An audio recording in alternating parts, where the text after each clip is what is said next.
আমাদের ছায়া সঙ্গী, আমাদের বন্ধু। ভাবছেন তো কার কথা বলছি?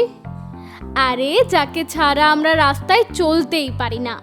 শুধু রোদ ঝড় বৃষ্টি থেকে আমাদের মাথাকে বাঁচানোই নয়, আরও নানান ধরনের কাজে লাগে। হ্যাঁ, একদম ঠিক ধরেছেন, আমি বলছি ছাতার কথা।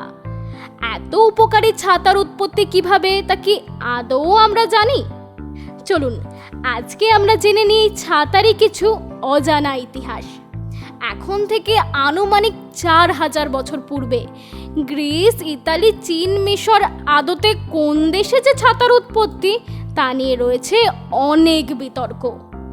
ছাতা আবিষ্কারের শুরুর দিকে শুধুমাত্র রোদ থেকে বাঁচার জন্যই ছাতার ব্যবহার সীমাবদ্ধ ছিল, কিন্তু এখনকার যুগে দাঁড়িয়ে শুধু রোদ আর বৃষ্টি থেকে বাঁচার জন্যই নয়, আধুনিক আনুষঙ্গিক হিসেবেও ছাতার ব্যবহার পরিলক্ষিত হয়।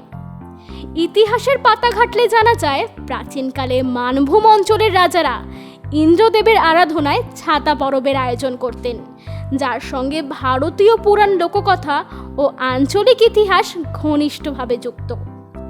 1100 সালের দিকে ছাতা তৈরি হতো গাছের পাতা এবং শাখা প্রশাখা দিয়ে।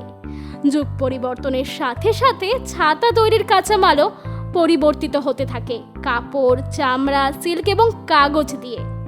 কিছু ক্ষেত্রে আমরা দেখেছি ছাতার বাটে তখন ব্যবহার করা হতো পশুর হাড়, তাতে আবার নানান নকশা করাও থাকতো।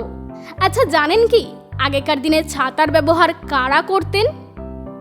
আগেকার দিনে ছাতার ব্যবহার বেশি করতেন রাজা, জমিদার, উচ্চপদস্থ ব্যক্তি এবং অভিজাত মহিলারা। এরকম আরও মজার নতুন আপডেট জানতে নজর রাখুন আরভি নিউজে।